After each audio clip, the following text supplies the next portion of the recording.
အားလုံးပဲမင်္ဂလာပါကျွန်တော်ရဲ့ဇင်နိုင်ထက် YouTube Channel လေးမှာပြန်လည်ကြိုဆိုလိုက်ပါရယ်ဗီဒီယိုလေးမစခင်ကျွန်တော်ရဲ့ YouTube Channel လေးကို Subscribe လေးနှိပ်ပေးသွားကြပါအောင်ခင်ဗျာကျွန်တော် white ပြထားတဲ့နေရာလေးကိုတစ်ချက်နှိပ်ပေးသွားကြပါခင်ဗျာဒီလိုလေးနှိပ်လိုက်ပါခင်ဗျာအဖြူရောင်လေးပြောင်းသွားရင်တော့ရတော့ပါပြီခင်ဗျာဒါဆိုရင်တငယ်ချင်းတို့အနေနဲ့ဗီဒီယိုအသစ်တိုင်းသိရှိပြီးတော့ကျွန်တော်ရဲ့ YouTube Channel လေးမှာဗီဒီယိုလေးလာလို့ရရှိမှာဖြစ်ပါတယ်ခင်ဗျာဒီနေ့မှာတော့ Facebook အကောင့်မှာမွေးနေ့ပြန်ပြီးတော့ရှိန်နေတဲ့မိတ်ဆွေများအတွက်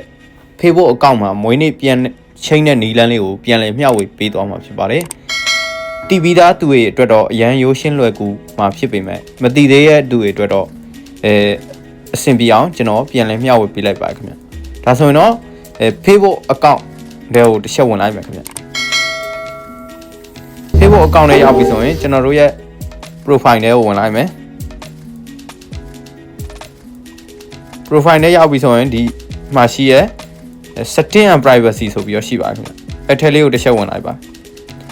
နောက်တစ်ဆင့်အနေနဲ့ထပ်ပြီးတော့ setting နဲ့ဝင်လိုက်ပါခင်ဗျ setting နဲ့ရောက်လာပြီဆိုရင်တော့ဒီအောက်လေးကိုဆွဲလိုက်ပါခင်ဗျ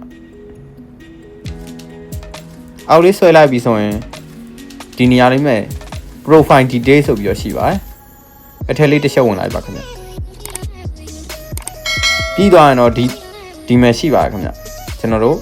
မွေးနေ့ပုံလေးနဲ့ဒီမှာကိတ်ပုံလေးနဲ့ခင်ဗျဒီနေရာလေးကိုတစ်ချက်နှိပ်လိုက်ပါနှိပ်ပြီးသွားတဲ့အချိန်မှာဒီဘေးကခဲတံလေးကိုနှိပ်လိုက်ပါခင်ဗျ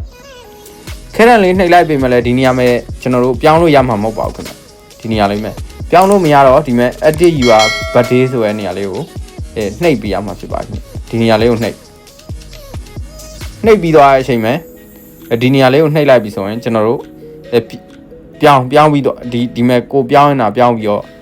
ပြီးသွားရင်တော့ဒီအပေါ်မှာရှိရဲဒန်းကိုနှိပ်ပြီးသွားတဲ့အချိန်မှာဆေးကိုလည်းနှိပ်ရမှာဒါဆိုရင်တော့ကျွန်တော်တို့